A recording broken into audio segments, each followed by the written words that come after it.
Hey everyone, Derek Hines here. Welcome to the podcast where I'll share with you the patterns, insights, research, and technologies that we use in my own pain and performance practice to help people improve their health, speed their healing, and increase their longevity. Thanks for listening. I hope you enjoy it. Right, Bharon Hoag, welcome to the Pain and Performance Podcast, man. I appreciate it, my friend. Thank you so much. I had a podcast. I hate talking about other podcasts while I'm doing a podcast, but I recorded a podcast called Corporate Spine a while back. And it was a very eye-opening podcast of a ex-surgeon who was talking a lot about the business around spine surgery. And it went into, everything that you think. I'm sure, you're gonna kind of resonate with this a lot, that the estimate was 80% of the spine surgeries that we were doing were not necessary. And yet I see this in my practice every day. We have a pain and regenerative therapy practice where somebody comes in and they said, doc said there was nothing I could do.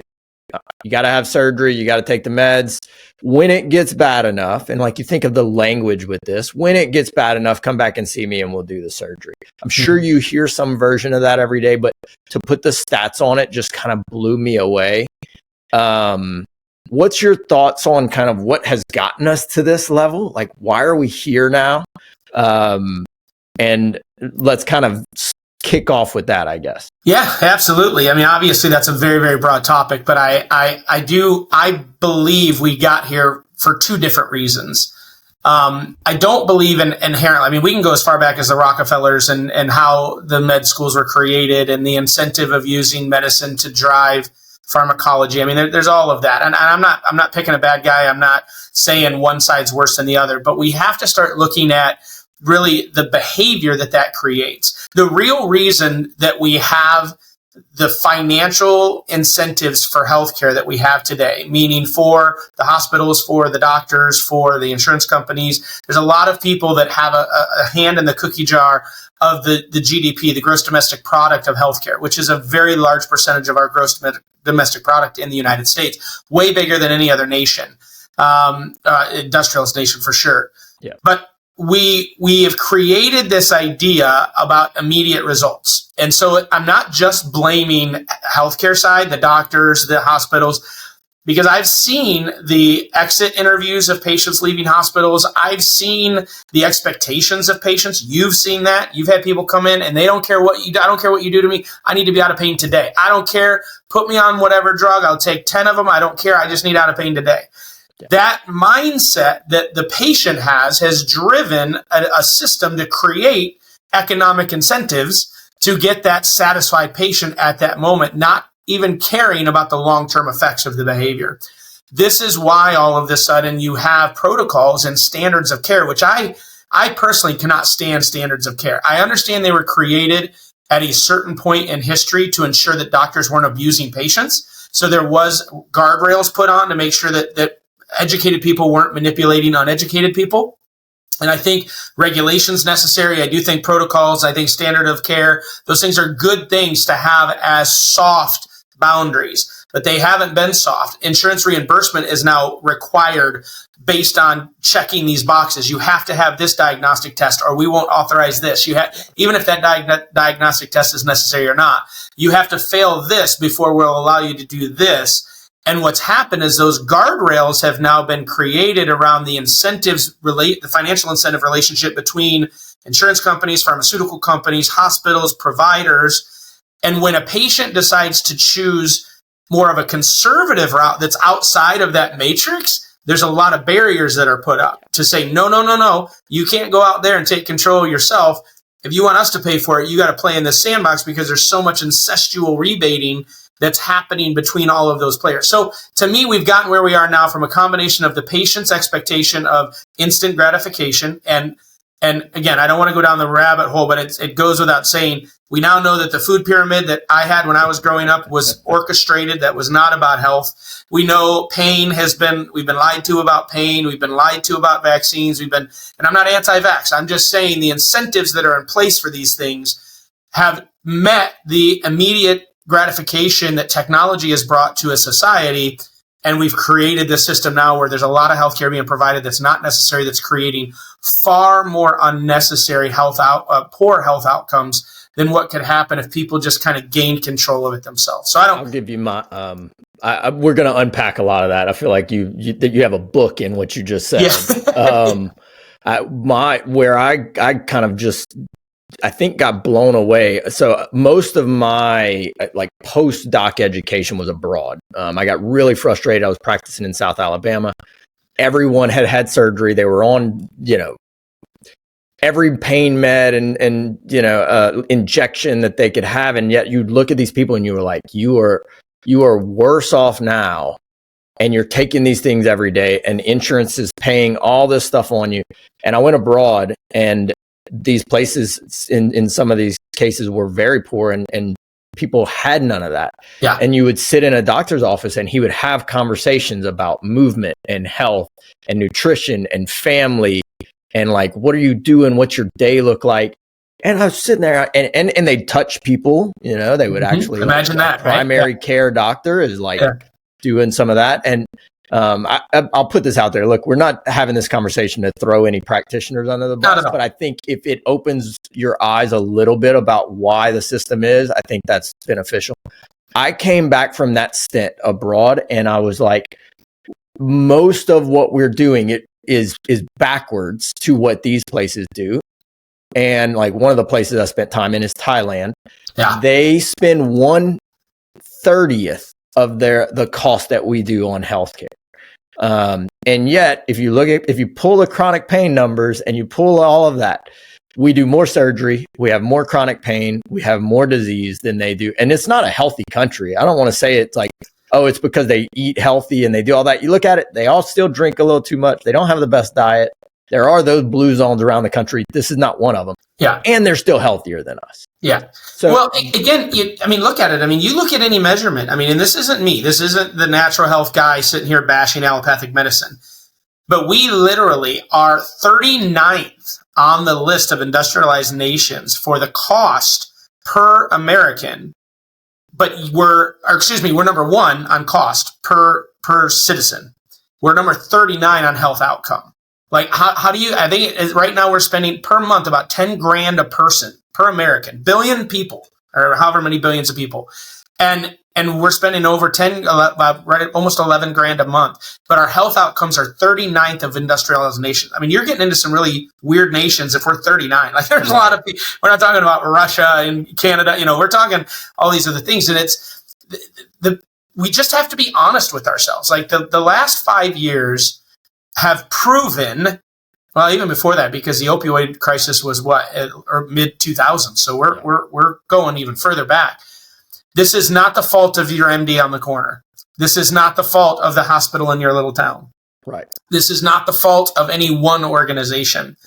Healthcare we have been a society that we've trusted our primary care. Our primary care has been educated in a system that was bought and paid for by special interest groups. And so those protocols that exist, they believe them. They're not bad people. They're not. We have the pill mills. Like there are guys out there that have definitely bought and sold lives for their own personal gain. But that's always going to be 5% of any profession. We have that in chiropractic.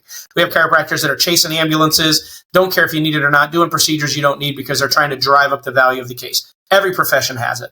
Right. But this is a perfect storm of society's desires. Media, we're the only country where 80% of our media is purchased by pharma. 80% of our media is purchased by pharma. And the rest of it is the lawyers trying to sue the pharma. Yeah, either that or fast food companies telling you how great their food, right? So it's all, every commercial you see really is not driven around health. It's driven around immediate satisfaction. And so that's why we are where we are. And all I spend my time doing, and obviously, being in the chiropractic profession, if you're watching this, you either had a good experience, a bad experience, or no experience at all, and you have no real opinion of it. But we get the worst of the worst. We get the people that have tried everything else. 90% of our new patients that come in will say, I don't know, it's either this or surgery. It's either this or I can't play golf. It's either this or so I don't know, I'm trying anything. They usually respond to some marketing gimmick that the office did of, your first visit is reduced rate if you come in on this ad, because chiropractic, and dentistry and chiropractic probably do the most marketing of healthcare specialties. And so people typically respond to those advertisements. And then they come in and they all of a sudden, and a large number of them will have immediate positive effects, get off the drugs, be able to, and be like, wait, I was told I was never going to be able to do this again.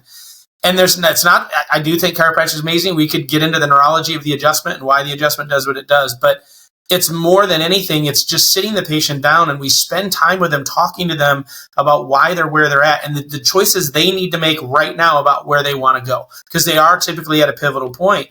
You talked about those back surgeries.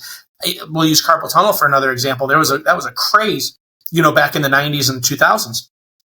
82% of people that had carpal tunnel surgery had worse outcomes after the surgery than they did before. And come to find out, the issue wasn't even in their wrists. So anytime you have a surgery, you're never the same. You have scar tissue. You're going to have neurological involvement. You're never going to be. Now, I'm not saying all surgery is bad. My dad's had a number of them that have saved his life, and I think that's fantastic. But for health purposes, yeah, we've just got to start slowing down and really looking at how the body was really designed to operate. And I think that's what you do in your practice. That's definitely what we do in ours. And that's why we see the amazing outcomes that we see on the regular basis. I have a couple things. Me and one of my patients are kind of kindred hearts when it comes to baseball, and he comes in and we talk baseball. Go Astros, right? But we were talking about this. He's a retired businessman, pays a lot of attention to this stuff, and he said, it's interesting how poorly America performs on these things, yet we spend so much, and we have for a long time. He was like, that would be like the Yankees finishing last, not 1 year, but for like the last 20 years. And it was like, he put it that, I was like, you know what? Like, look, you can't buy a championship if you're like in baseball, like, or in any sport. You can almost buy the playoffs, maybe. Yeah. That could be right. But to spend that much money that we do as America and still finish very close to the bottom, you're like, in that case, you would like, all right, maybe we just need to shut this down. We'd fire the whole front office. This whole thing would go. And we kind of just like keep on ticking. Yeah. And the problem with that is because it's like the people in power are deciding who stays in power. And, it just kind of gets stuck in this cycle. And it really is. If I can, one point on that before you move on, because I've literally sat, part of what I did for a number of years was work with large employers and large insurance companies, trying to help them understand how to create a conservative care plan design that incentivized better health choices versus measurable outcomes. Because for a long period of time, there were these incentive programs with health plans where if your ADLs were at this point, and if your blood pressure was here, if your cholesterol was here, then you got incentives like a reduced deductible or whatever. But I kept trying to explain to them that those measurements don't work because people will do shortcuts to be able to hit those metrics, and those shortcuts are going to be worse for their health than good life choices. And so part of the problem with people making good health decisions is the cost. It's so much cheaper to go to the emergency room than it is to go to an acupuncturist or go to a massage therapist or go to a gym and get a personal trainer. So there's two barriers to us making good health decisions: time and money. I mean, those are really it. Sacrifice and discipline, those are in there. But the major ones are time and money, access and money. And so when you have a health plan where you de-incentivize me to make good health choices, where rather than going to the ER, I'm going to go to a massage therapist, or I'm going to go to an acupuncturist, or I'm going to go to a chiropractor, or I'm going to go to a physical therapist.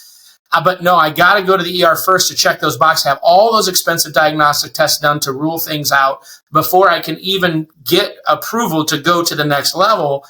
Then people are going to do that. And that's just what happens. But what happens when you reverse the script?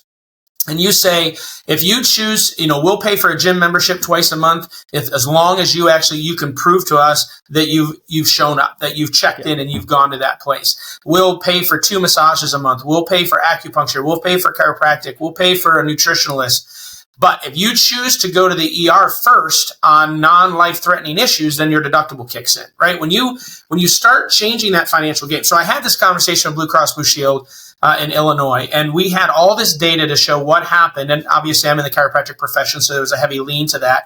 But I had a number of studies that showed when people go to a chiropractor first for their condition, meaning it was the first claim form submitted came from a chiropractor, we could actually track the tail of that claim and see how many of them ended up with surgeries, how many of them ended up with any type of pharmacology, how long that care regimen was done compared to when they went to the ER first or went to an MD first. Had all this data that showed 80 to 90% reduction in surgeries, 80 to 90% reduction of pharmacology, and about an 80% improvement in health outcomes and patient satisfaction. So I was loaded. I was like, I'm going to prove to you this is in your best interest as an insurer to change your plan design. If nothing else, just make one available for people to choose. You don't have to get rid of everything else, but let's just start adding these options. We did it with HSAs. Why can't we add conservative care focus for those employees that say, that's how I want to live my life, and I'd rather you pay for my gym than pay for my meds, right? And so we sat down and I laid all this out, and I was talking to some pretty senior people within Blue Cross, and they looked at me and they said, this is incredible, and we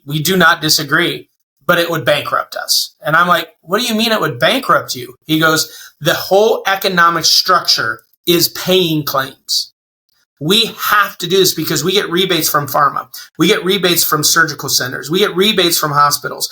The system has been so built over time with incentives on certain things getting done. And I don't really mean to open a can of worms here, but things like cancer and other things, we don't have better outcomes of those yet. Like, there's a lot of money to be made in sick people. We see that in Medicaid. I dug into the Medicaid system in our state of Ohio, and they love it. They will keep paying it because of the incentives and the budget and the federal dollars. And so this is why at the end of the day, the only way this is going to get fixed is people are going to have to step back and say, this isn't about my coverage. This is about my longevity of life. And I think we're at a point in time where that's starting to hit, where people are looking at COVID did help us to look at health differently. Like, if we're healthy, we're less susceptible to have these things. And so now is the perfect time. And why I do these podcasts is say, hey, there's a lot of information you can get right now. You have an entire library right here. All you got to do is have the desire to look. And if you take control of your health, man, you can do a lot of things that produce better outcomes and find the right practitioners and the right offices that are aligned with your values to put together the perfect healthcare plan to produce where you're swing dancing when you're 90 years old, which is what I want everybody to do.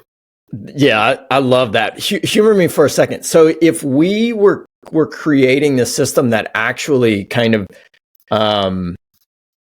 improved like the end consumers, like, financial plan, or just like productivity of their health plan for making better health choices. Like, let's navigate that for a second. Yeah. So like, they would save money if they were using a gym membership, or if they were showing that they were losing weight, or explain that to me a little bit. Yeah, so it's not really outcome based. It's more plan creation to incentivize behavior. Yeah. So it just means that person that is on all kinds of meds because they're not eating right, they're going to have higher deductibles and higher copays to go do the lazy things to manage their cholesterol, to manage their blood pressure and all of that.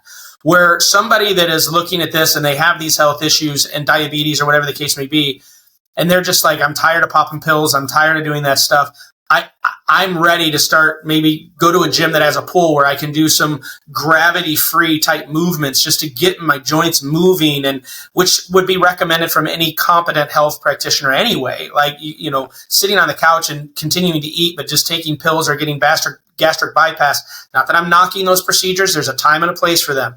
But there's a lot of Americans that are doing it as a shortcut, that are doing it because their insurance just covers it because somehow they think it's going to produce better. I mean, we're seeing this with GLP-1 stuff, right? People are losing a lot of weight, but then they have no muscle mass. And now we're going to create a whole nother epidemic of people that can't even walk because their body can't sustain the weight of their body because they've lost a lot of weight. They've gotten super skinny, but now they have no muscle mass. And so we've got to get to the point where plan designs are created. I don't want to make the decision for you. If you want to go to the ER, go to the ER. If you still want to do that, you can do that. But I'm no longer financing it. I'm willing to put my money as an insurer. And we're seeing this in self-insured plans. Employers are picking this up. And the employers that tout that they have the best employee satisfaction, look at their health plans. They've put gyms on site and made it available for people to leave the line. One of the best places that I've ever seen, it's a company called Standard Process. They're a nutraceutical company based out of Wisconsin, Palmyra, Wisconsin.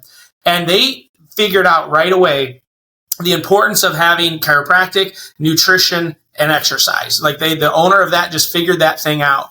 Their employees are allowed to leave the line, like on their shift, go get adjusted and come back to the line. And there's no penalty for that. If they're feeling like away and they're just like, man, something's hurting, I know, I just feel like I need to get adjusted, they can immediately leave, go to one of the 3 chiropractors that are on site, get adjusted, go back to the line. They get 100% up to $400 a month of free supplements from the company as an employee.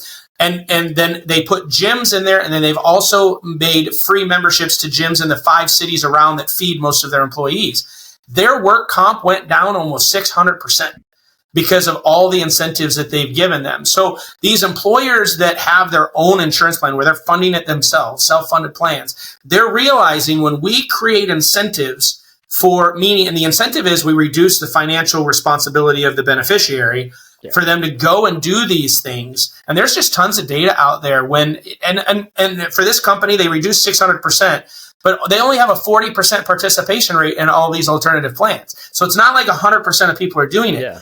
Just 40% participation rate has such a massive impact to the underlying cost of healthcare to the employer. But when you get a fully insured plan and you're a large employer and you don't want to do self-funded, you don't want to take the risk and the cost that it does to do self-funded, because there are rules about how much you have to have in escrow just in case there's, a catastrophe type event. Right. So a lot of them will still do a fully commercial. Fully commercial, there's just too many hands on the cookie jar. There's too many incentives. There's too many red lines to make that happen, which is what I experienced with Blue Cross. Man, as a business owner, I hear that and I'm like, how cool is that? Like, is there a place where the middleman, because we try and rely on public to do this, like the end consumer to make the decision. And I agree with that, like the grassroots effort.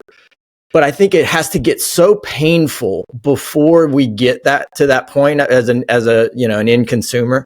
Like, is there a place where we do that, where it's like, hey, look, as a business owner, I can actually show you where your business is going to be more profitable. Mm-hmm. I work with a lot of practices and help them probably have this conversation, but help them navigate declining reimbursement and team building and leadership.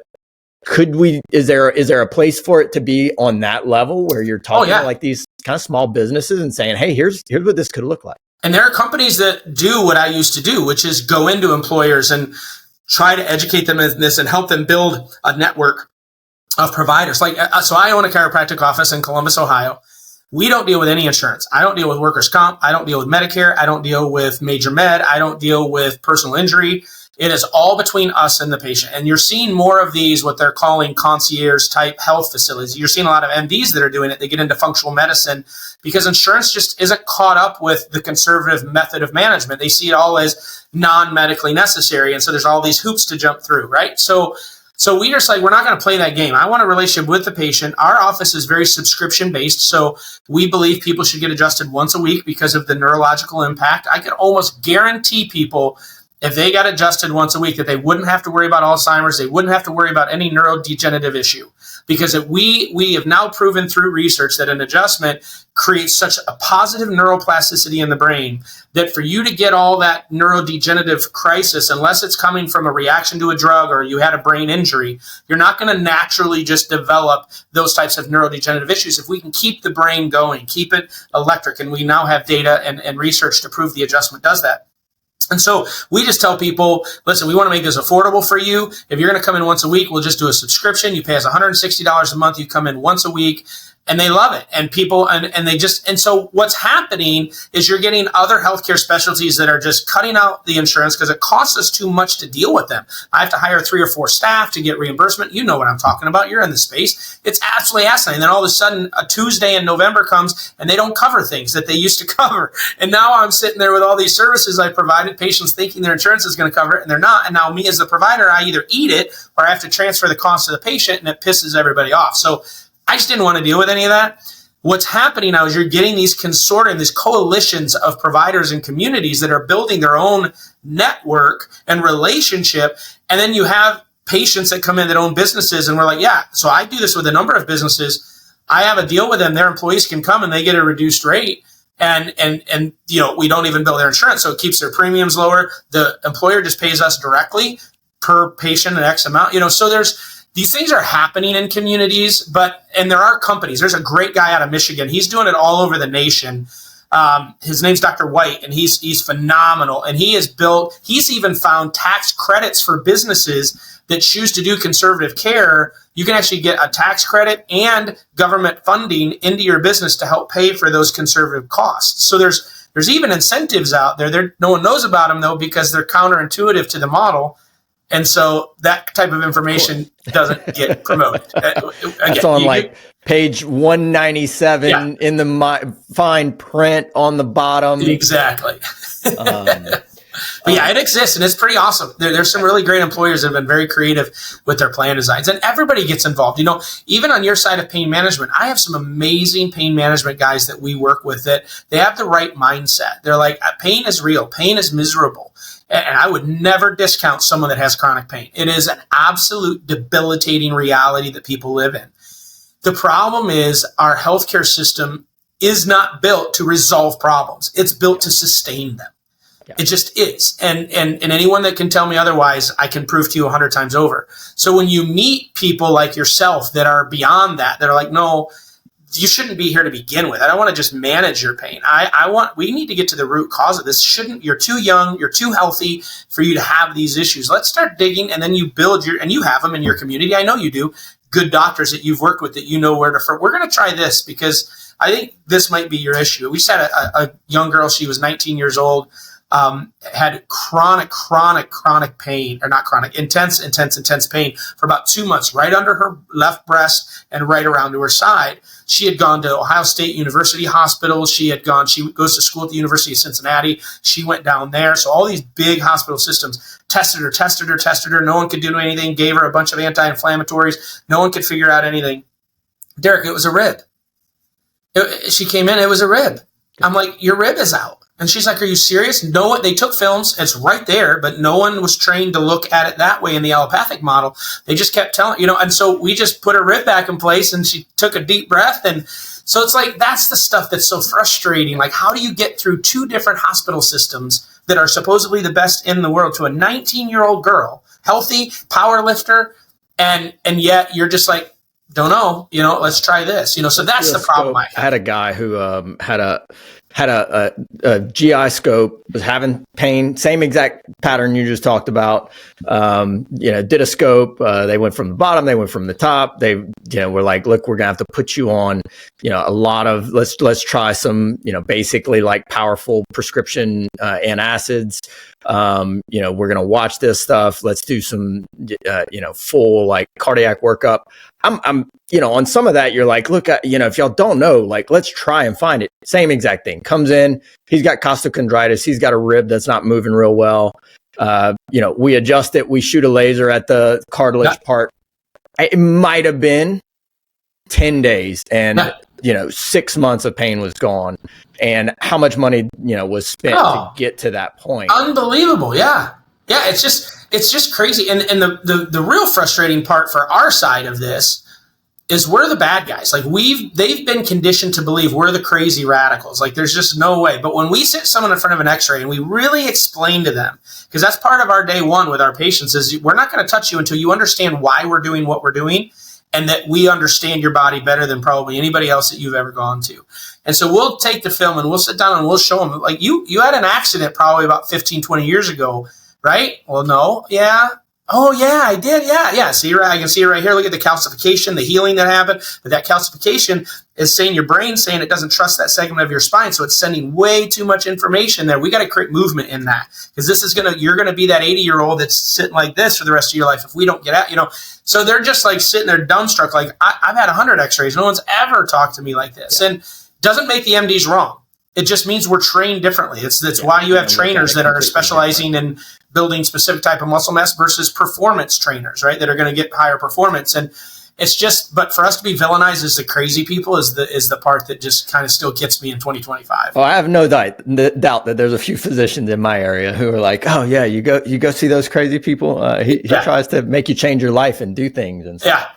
what's the practitioner? What do you see as the practitioner role in this? So if we get down to like the doctor's level, how do we help our patients in this? You talk about a system that's meant to sustain problems. Mm-hmm. Part of it, I have the perfect patient. She goes see her doctor. She is 3 points away from being diabetic.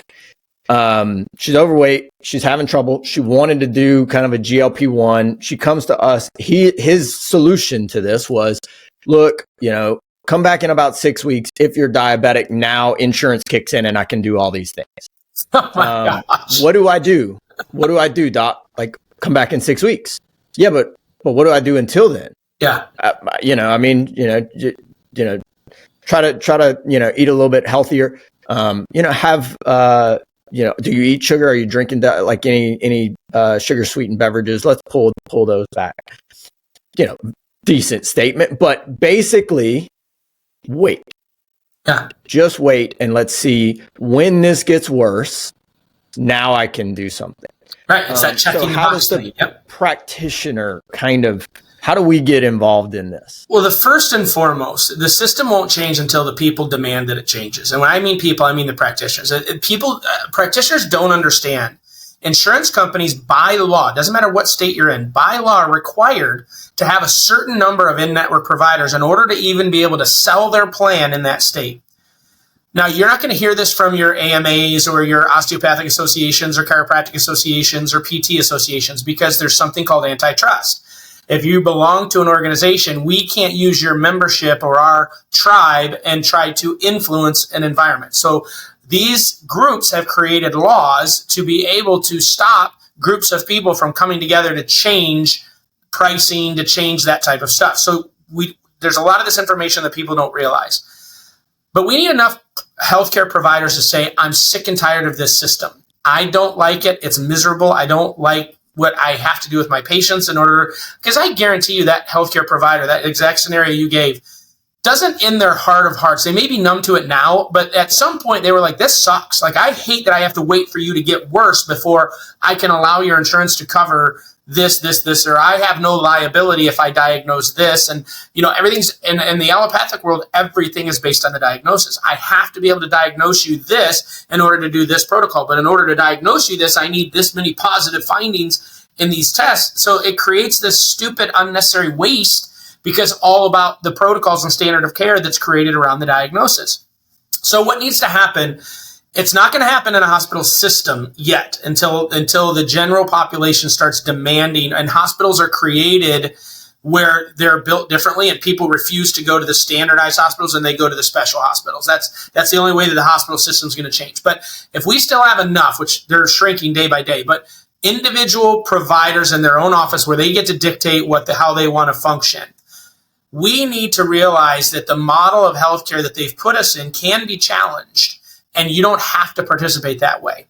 So we need to come together. We need to get back to the provider to provider type relationship, really having concurrent care and respect. Part of our issue in chiropractic is because we've been dogged for so long, it's created animosity in reverse. And so rather than chiropractors actually working with PTs or working with MDs or working with DOs, we just start adding all those services into our practices because we were afraid to refer our patients out, because if we do, we're never going to get them back because they're dogging us. So we're like, well, screw you then. We're just going to do it all in-house. And now you have chiropractors that are doing all kinds of crap they shouldn't be doing because that's really not their niche.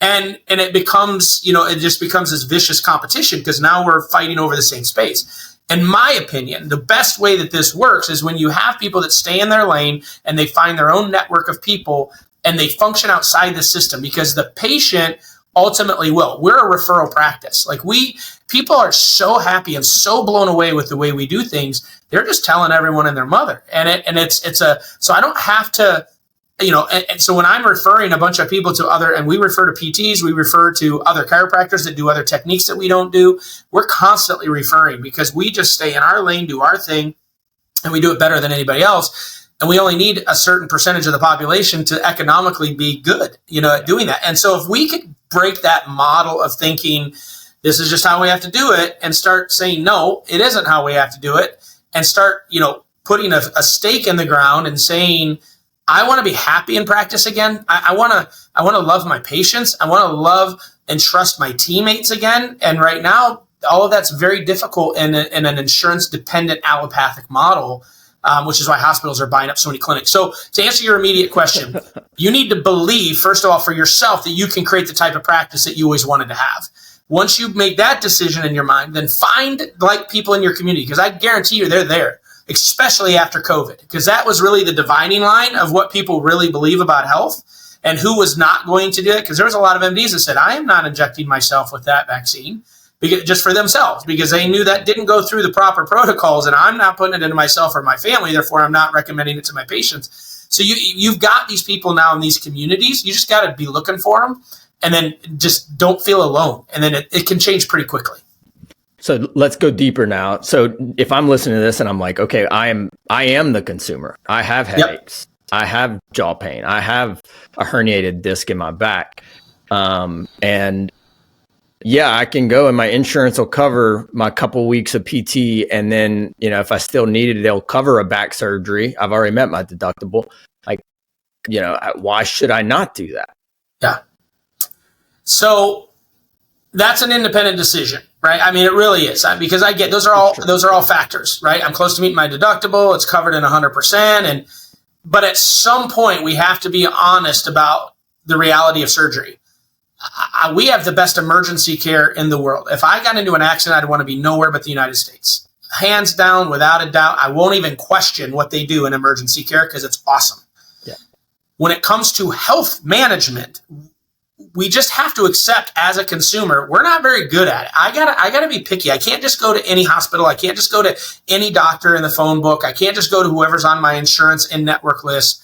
I have to own it. We do that now. I mean, I guarantee you, as a chiropractor, I hear more than anything people say, yeah, I don't know, I need a good chiropractor in my area. Everybody knows that there are bad chiropractors. And so they even if a patient is saying, hey, I'm moving to Louisiana, can you find a chiropractor? My first thought is, I got to look. I got to make sure they're a good one, right? It's preconceived, understood there are bad and good chiropractors. But we don't do that in allopathics. We just assume if they're an MD, if they have a hospital, if they have a clinic, we're going to go because they're convenient and close. Yeah. We as a consumer need to accept the reality that allopathic medicine in the United States is not built around actual health. It's built around sustaining a certain quality of life, no matter the cost. Yeah. And so I'm going to look at that. So now let's go back to your back, situation. I'm very biased. I'll tell all the listeners this right here. But if you understood the education a chiropractor gets in school, you would start on your health journey with a chiropractor, not because you think an adjustment's what's necessary, but they have the best schooling at understanding how the body actually works kinetically. Like when we're not getting the training in pharmacology and surgery, we're getting it in diagnosing, we're getting it in physiology, we're getting it in kinesiology, understanding how the brain really does communicate. I talked about carpal tunnel earlier, and roughly 80% of carpal tunnel is coming from the neck, not the wrist. And you're just experiencing the wrist. So you got to think about symptoms as a fire alarm. The fire alarm just tells you there's a fire, and enough smoke has gotten to a specific point to say there's a fire somewhere around here. Then it's the job of the firemen to find the actual fire, put the fire out, and then deal with the smoke damage. That's not how we deal with allopathic medicine. We're just cleaning out the smoke and shutting the alarm off. Yeah. That fire's still burning. We don't care about that as long as it's not setting the alarm off and we can sleep. So that's where a chiropractor has been trained so well to look at the entire body and look at where could this be coming from. A good percentage of them are not in our field of expertise, and they do need to be referred out. Yeah. But it's going to be the best exam process you've ever had. So you've got to ask around, look online, look at reviews, read reviews of patients that have said, when I go to this office, I've never had anyone share with me and educate me so much on what's going on. Because there are great MDs that do that, but they're few and far between. So read your reviews. As a consumer, when you're looking at your choices, read your review. I'm going to tell you, if you haven't considered a chiropractor, fine. And I don't care who they are in your community because they've all had really good education. But go and have a legitimate examination done where they're going to look at your whole body, look at how your brain and your body are communicating, where there are interferences, and then they're going to give you an instruction. Well, here's what we could do for you, but these are other things that you need to consider doing because these things are going to be factors for your health outcomes as well.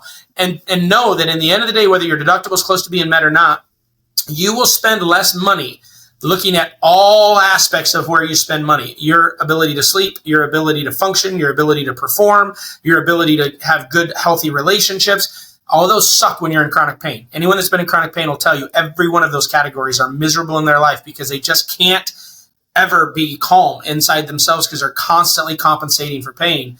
Imagine it. How much would you pay to be back in control of your health, to be able to make decisions and say, I know if I eat this, I'm going to feel this way. That's what you're doing. So you just read the reviews, find providers that are really, really committed to finding out the cause of your problem, and then start making some good decisions from the recommendations made. I think like part of what I take away whenever I'm listening to you say that is like, if I thought 2 years ahead of like, what does my life look like in a couple years? Like, what do I want to be doing? And then what things gives me the most likely chance of living that life? Like, what's that vision? Yeah, I can go now and get this surgery, but then like, you know, does that really get me to that life that I'm looking at if I really go further out than like my immediate 3 months? You know, it's one of those things that I feel like is one of the biggest lies in healthcare, that surgery is the epitome of healing. Like, oh, if that doesn't work and that doesn't work, go and do surgery and we're certain that will heal you. Yep. Obviously, if we're doing more surgeries than any country out there, almost top 27 combined or something like that, and we don't have that, that's not true, but it's still perpetuated very much in ads in healthcare because it's the norm, the epitome of healing. I'm normal. I blew my knee out in football, so I have had a surgery, but I haven't taken a pharmaceutical product in almost 29 years, and I'm not normal. I mean, you put me in any peer group, go to a restaurant and survey everyone in the restaurant. I am a very big minority. Yeah. If you would ask how many of you, especially a demographic of 40 years old and older, how many of you have had hip surgeries, knee surgeries, you know, any of that, it's going to be a high number because it is the norm. I mean, it's so widely recommended for things. I play pickleball. I know I'm aging myself here, but I play pickleball, and there was a lady that was running our pickleball league, and she was probably 48, 49, was won every pickleball tournament winner. She's very, very good. Nothing had diminished, but someone had told her probably in 5 to 6 years, you're going to have some knee issues. So she went and had bilateral knee replacement. And I looked at her and I'm like, what are you doing? She's like, well, it's going to happen eventually. So I had time right now. So I just went and did it. She's regretting it, obviously. Like, I'm like, oh my God. But she was even told by the orthopedic, yeah, I mean, you're going to need to do it eventually. If you want to do it now, I'll do it. And of course he's going to do it, you know, and so now she can't play right now. Like, it's just been a miserable recovery. And she thought she was knocking it out at the same time. Like, you're just eating a big bite of bad food and getting rid of it. And I'm just like, people, like, your body was not designed to be cut and replaced and put a biotic knee. There's so many other things you could have done. Stem cells, you know, you could have done there's so many things regenerative. We deal with this in our space with herniations. So many people have discectomies and laminectomies, and dude, the disc can heal. It can rehydrate, but no one's ever told that. And so now they go into these surgeries and they have fusions and all this other stuff. And it's just so depressing. I think one of the great things right now that we see in the outpatient, like conservative healing spaces, I feel like we almost need a new term for that as an aside, like conservative healing, because like we use regenerative healing a lot. And the reason we do that is part of this point. We rely a lot on ultrasound imaging in our practice for soft tissue injury. Sure. The beautiful thing about that is I'm doing a workshop in a month where we're going to go through like a lot of what you're talking about, regenerative healing. I've got just really quickly went through 10 case studies of 70% torn rotator cuffs, 50 to 60% torn extensor tendons in the elbows, compressed carpal tunnel, like you name it. And with no injections, with no surgeries, every one of those cases from a tissue standpoint is over 95% healed. Yeah. Your body's amazing. It's awesome. When you understand it, right? When we know how to feel, this is my issue with cancer. I've lost my sister to breast cancer. I mean, I've been affected. I'm in no way minimizing that disease. It's been very politicized. It's been very demonized. And so I don't want to minimize it. But cancer, your body is nothing more than feeding certain things in your body. You're either going to fuel it or you're going to feed it to destroy itself.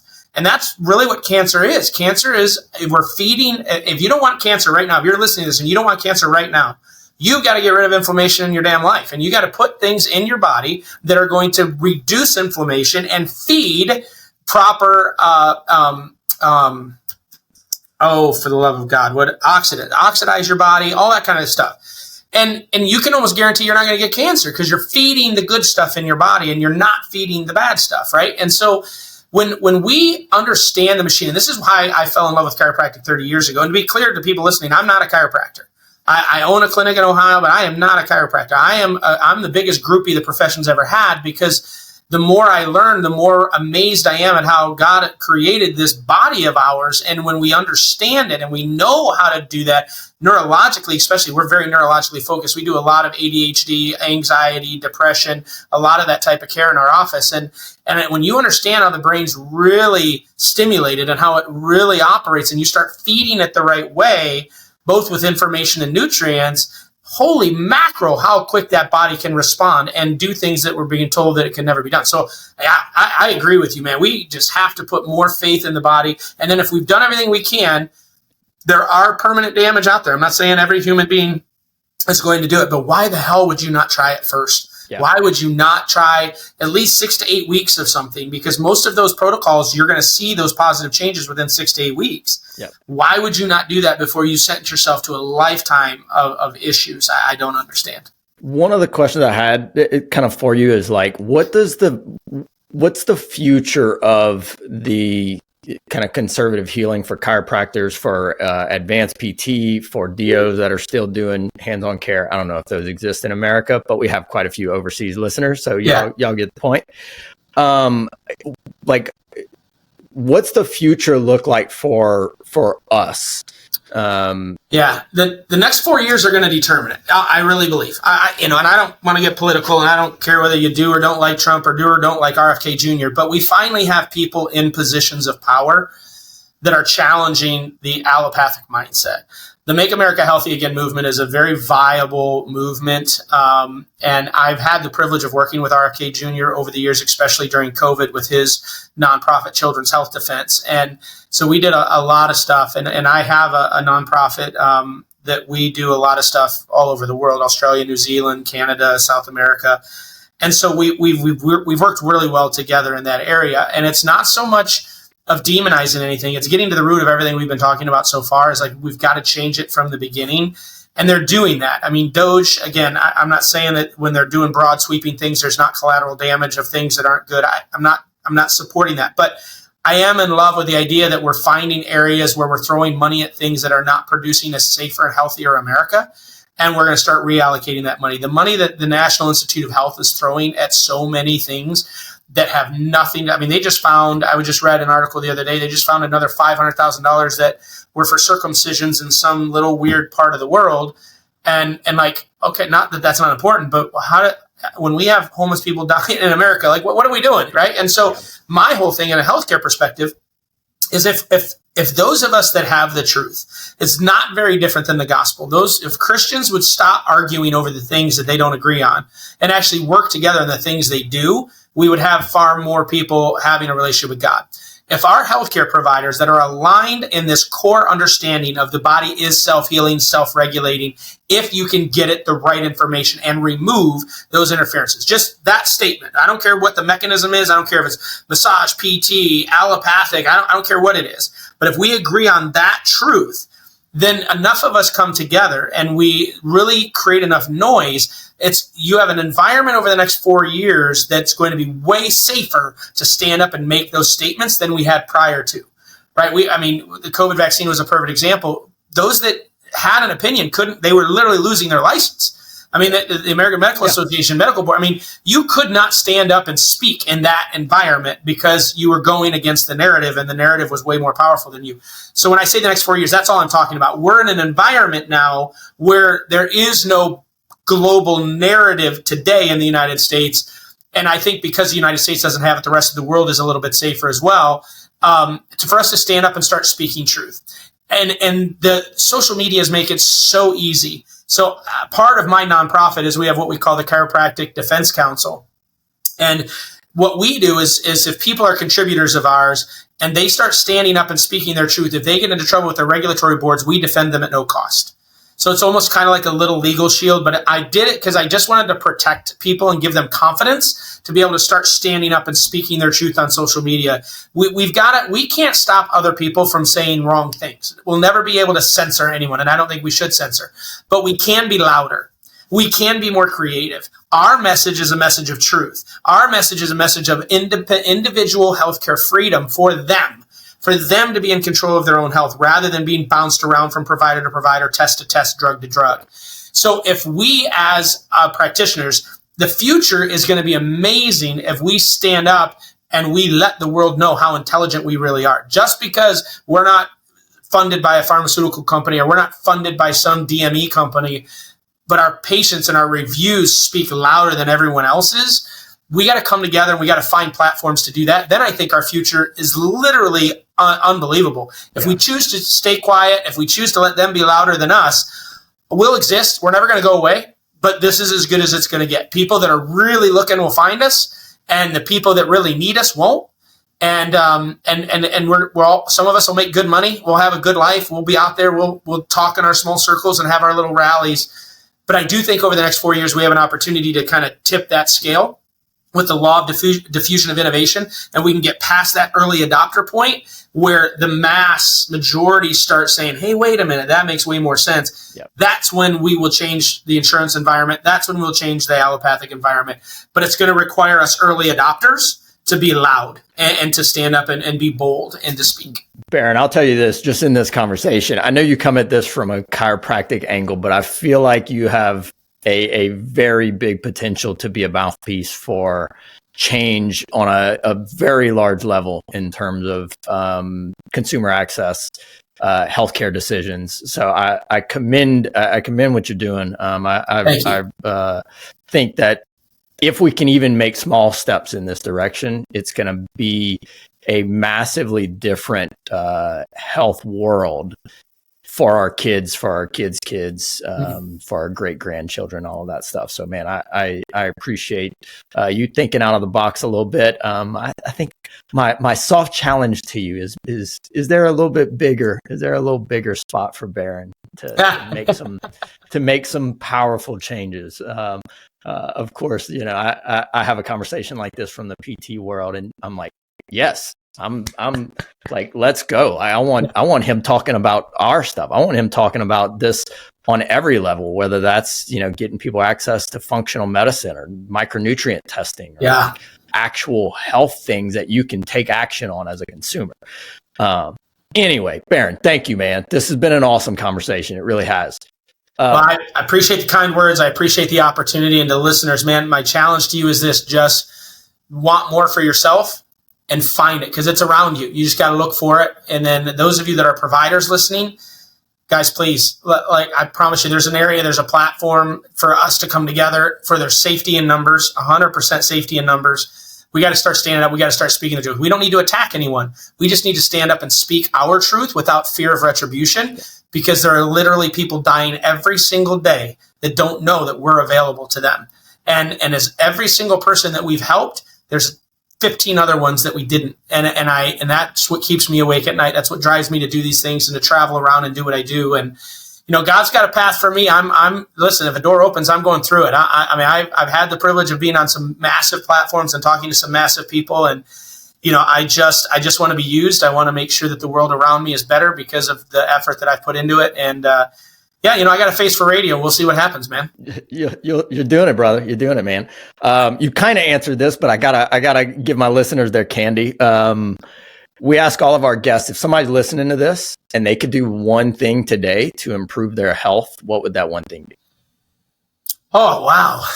I won't be selfish and say go see a chiropractor. What I will say, honestly, yeah, I'll say this: the number one thing you can do right now to improve your health is for you to stop, take a breath, and believe you can. Just believe you can, because your self-doubt stops you from doing all the things you already know you need to be doing. We all know we need to move more. We all know we need to exercise more. We all know we need to eat better. We all know, and it starts with one little thing. It's just, I'm just not going to get sodas anymore when I get my fast food. I'm just going to get water. I'm not telling you to not do fast food. Just stop doing sodas. And then once that's normal, then decide I'm not going to get the biggie size. I'm just going to get the small size. This isn't about what you can't do. It's about what you can do. So I'm not going to tell you to stop doing things. I'm going to tell you to start believing that you can do things, because you're intelligent enough, you are smart enough, and it's the little things that all come together that create the big outcome. So the number one thing you can do to start improving your health is to sit down, take a deep breath, and choose to do something. I love it. Bharon, thank you so much, man. Appreciate you. All right. Thank you, Doc. I appreciate it very much.